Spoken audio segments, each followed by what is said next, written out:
talked about this earlier, but the number one guiding principle we've taught you is what?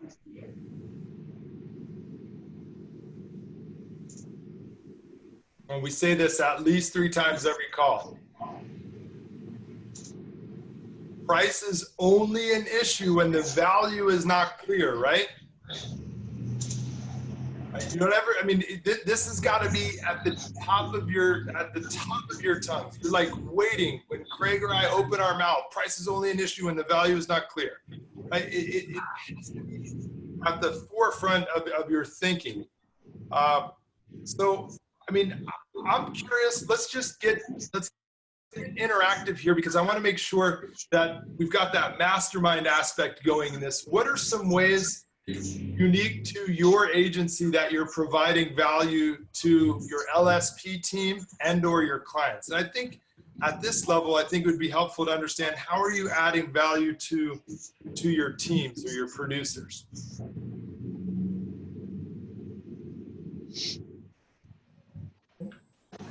We use Agency Vault. Nice.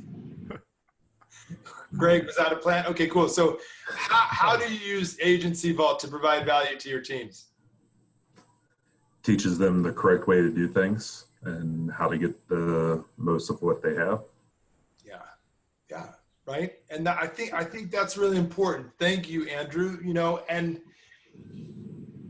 I talk about this a lot. Being right is insufficient for being effective. So they may be the correct ways. There's certainly results producing ways. And the value of a platform or a framework like Agency Vault is you can understand where your clients are, where your LSPs are, where the gaps are in their talent attributes, and you can train on those specifically.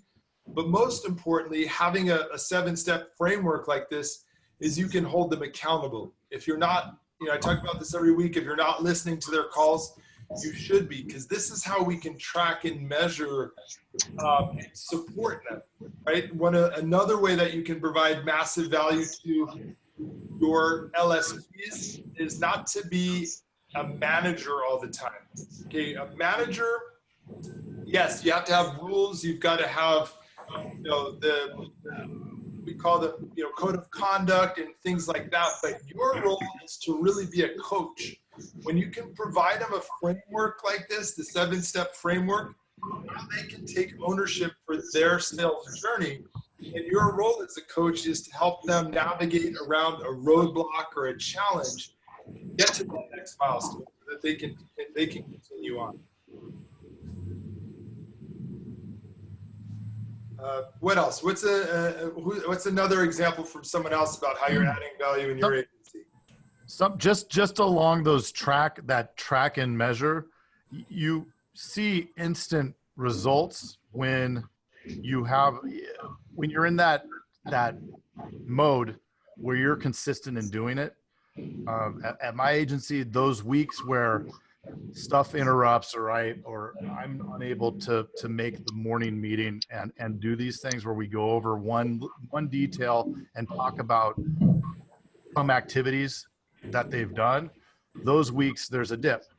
The weeks where we meet for 5, and it's literally 5-10 minutes in the morning, right? We did it this morning or yesterday morning. And everybody was on, everybody got build-a-walls, right? So you get those immediate results, and it's so important to be consistent as the agency owner too, right? We can't help them become consistent and doing things if we aren't ourselves being consistent.